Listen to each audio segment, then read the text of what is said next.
All right, today I got a pretty cool one. I think this is an iPad 3rd gen, and it's supposed to be an open box iPad, so it's still in the plastic wrapper. Hopefully that means it's got iOS 5, because that's the only version the iPad 3rd gen shipped with. I don't think you could buy a 3rd gen new from Apple with anything other than iOS 5. Let's get it opened up and find out.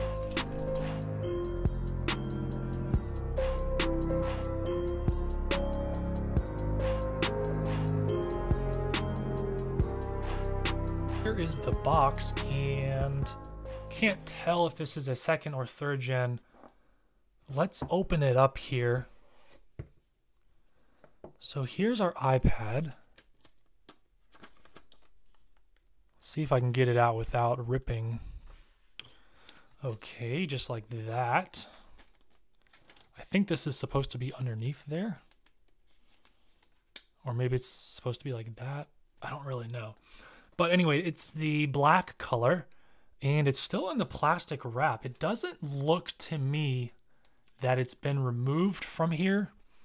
Actually, I take that back because it can pretty easily slide out.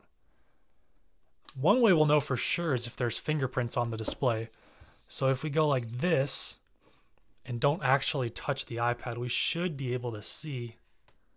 And there are fingerprints there on the display. So this thing has been used. That doesn't necessarily mean it's been updated. Let me go ahead and put this back in here. Actually, it doesn't even matter because someone's already touched this. So we're going to pull this off. And so we can see down here that you can tell that there are fingerprints there. That's pretty obvious. No other signs of use on this device. It's in very nice condition. Hoping this hasn't been updated. Let's see if it has any power. And it appears to be completely dead. I think that's actually a good sign. That means it hasn't been turned on in a long time and hopefully not updated. Let me plug this into power, give it a few minutes. Actually, no, we're going to plug this thing in right here because we're going to be able to tell right away if this has an old version of iOS or not. I don't know what I was thinking. So here we go. A moment of truth. It's plugged in. What kind of charging icon are we going to get?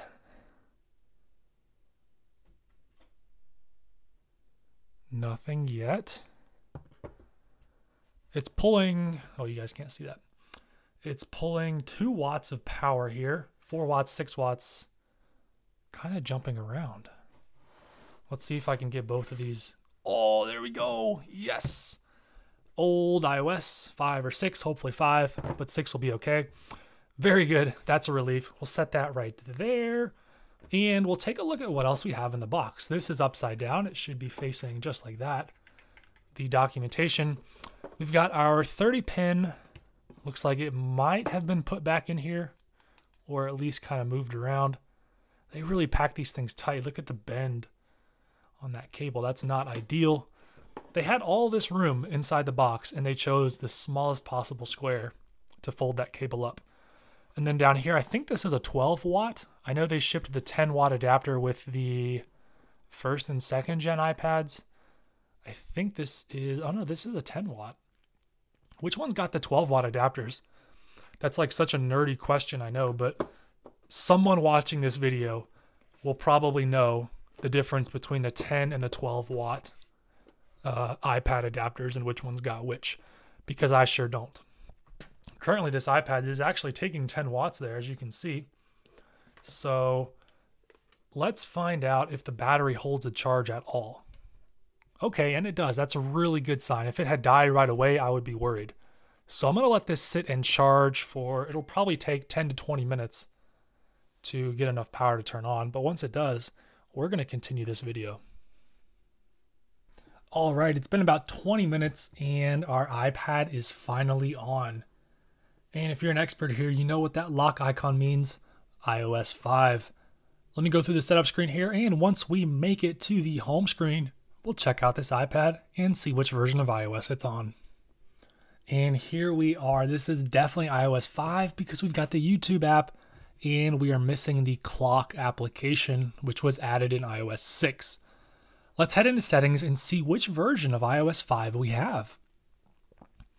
5.1.1, so nothing too special. Probably the most common version of iOS 5, because that was the last version of iOS 5 that you could get. Of course, there's no iCloud lock on here. This is just a clean stock, never used iPad 3rd gen. You can see our battery is slowly climbing there. It's at 5% now. Device is actually pretty warm. I hope that's just because it is powering on for the first time.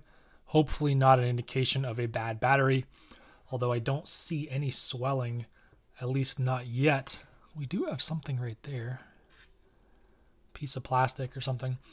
Anyway, the iPad 3rd gen was kind of an oddball. This thing launched in early 2012 and was quickly replaced by the iPad 4th gen, which was better in every single way. The 3rd gen was a little different than usual. In typical Apple fashion, devices became thinner and lighter with every generation. However, the 3rd gen iPad was heavier and thicker than the 2nd gen that it replaced. The reason for this? Simple, the Retina display. This display needed a bunch of power, and the battery in the iPad 2nd gen was just not big enough to provide the same battery life in the 3rd gen. So with that bigger battery meant the device had to be thicker. Not only that, but the Retina display is actually a little bit thicker than the regular non-Retina panel found in the 1st and 2nd gen iPads. So the combination of all of those things led to this iPad being thicker than the one that it replaced. The 3rd gen iPad brought some improvements in performance, although CPU performance stayed the exact same with the same dual-core A5 chip. However, it was actually the A5X chip, so that meant that graphics performance was more than doubled, and that was needed to drive our high-resolution Retina display, the first ever in an iPad model. The display looks awesome. Even by today's standards, this thing is approaching 12 years old, and it still looks phenomenal. This device is beautiful, and on top of the added graphics performance, we actually saw an increase in memory. So for the first time, an iOS device had 1 GB of RAM. That doubled the capacity in the 2nd gen iPad and quadrupled the capacity seen in the 1st gen. The camera got an upgrade. This is now a 5 megapixel lens on the rear, up from the 0.1 megapixel found on the iPad 2nd gen. Front-facing camera stayed the same. That would not be updated until the 4th gen. This is also the most powerful Apple device to use the 30-pin cable. As you know, Apple introduced Lightning in 2012, and the 4th gen iPad as well as the iPad mini from late 2012 got the Lightning upgrade. So this 3rd gen iPad is the most powerful 30-pin device you can buy.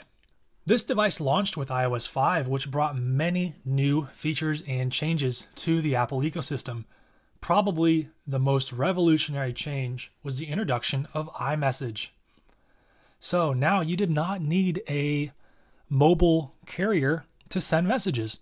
In fact, iPads and iPod Touches, even MacBooks could now send text messages to other iPhone users. This has become a topic of debate lately, as Apple is not willing to adopt some of the more modern SMS features. However, iMessage has changed the world and has probably resulted in more people buying an iPhone or an iPad than would have done had it not been for iMessage. Let's take a look here at some of these iOS 5 wallpapers. Nothing too crazy. We've seen many of these before. We've got the iOS 3.2 wallpaper from the original iPad. We have the iOS 4 stock wallpaper, which in my opinion looks really nice. And of course, we have the iOS 5 wallpaper here. Some of the other interesting ones are this picture of a wave washing up on a beach. I think this looks really nice. And I think this was an iOS 5 wallpaper, but I could be wrong. We do have this wave, which I think looks nice, but the resolution is not very good. You can see it's kind of grainy, and especially looking here at the tip of the wave, it just kind of gets blurry and fuzzy. It almost looks like a painting out here on this side of it. Good wallpaper, but the quality could be better. If I'm going to pick one, I think we're going to go with this. It just looks very nice and complements the iOS 5 icons really well here on our Retina iPad. This iPad was actually launched as the new iPad. That's what it was called. It wasn't called the iPad 3 officially by Apple. Let's take a look on the back of our box and see what it says there. So on our box, it doesn't actually say iPad 3 or new iPad. It just says includes iPad, dock connector, 10 watt USB-C, 10 watt USB, blah, blah, blah. And over here it just says iPad. So Apple never really called this iPad 3rd gen until years after it passed. Let's see if I can find a picture here. Yeah, so here we go. This is from the keynote, and I'm going to try to download this into Photos so we can view it better. Safari does not work very well. So, okay, that's super blurry. But this was how they introduced the iPad, the new iPad. That's what they called it. Kind of strange. Even when they launched the 4th gen, they called it iPad with a Retina display. They never called it the 4th gen iPad. Of course, now in retrospect they do, but at the time it was a little strange. As you know, iOS 5 and the iPhone 4S introduced Siri. However, when this iPad came out, almost a year later, there was no support for Siri on iOS 5. However, in late 2012, when this device would be updated to iOS 6, that was when we saw Siri capabilities. So we can press and hold the home button all we want, but there is no Siri here on this 3rd gen iPad, not until you update to iOS 6. Siri would also be visible here, and it's just not. Kind of an interesting tidbit. I think that's going to do it for this video. That's been a quick look at an iPad 3rd gen. I guess technically open box, although it had been out of its plastic wrap before. Still a beautiful device, feels brand new, looks brand new, and an iPad 3rd gen on iOS 5 is always a sight to behold. Thank you so much for watching, and I look forward to seeing you in another one of my videos.